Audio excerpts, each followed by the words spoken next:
Some themes of Genesis 1 are first, God's transformation of the world from an uninhabitable wasteland into a habitable abode for animals and for human beings.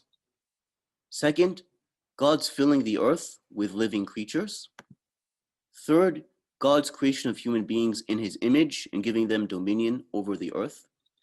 And here it's important to comment that in his image had basically the same meaning as khalifa in the Qur'an.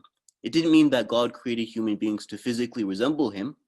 Rather, he created him as his deputies on the earth, entrusting them with carrying out his will and carrying out his dominion and his rule.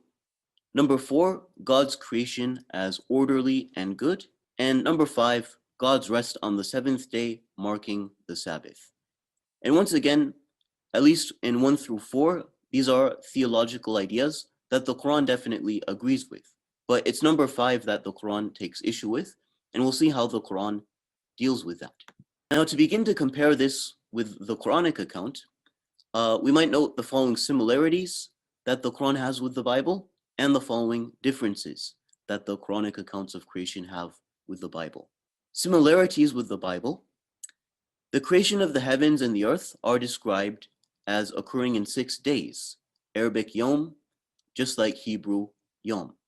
But these days are described differently. They're not characterized by evening and morning, suggesting literal 24-hour days. Rather, they can be understood in a much more generic way as long periods of time, which is another possible meaning of yawm, both in Arabic and in Hebrew.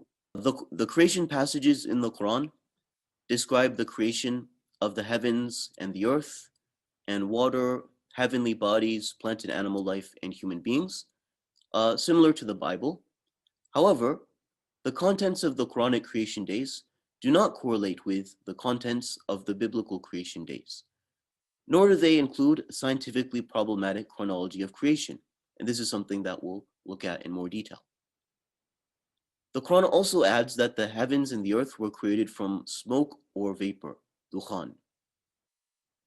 This is a detail also not found in the biblical account, and which is very scientifically accurate.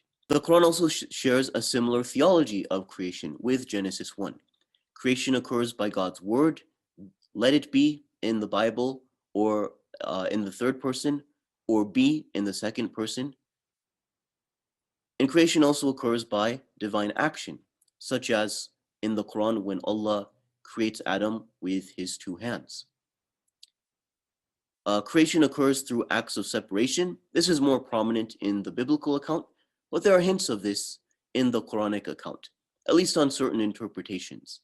For example, that the earth and the heavens were originally a single body, and God separated them.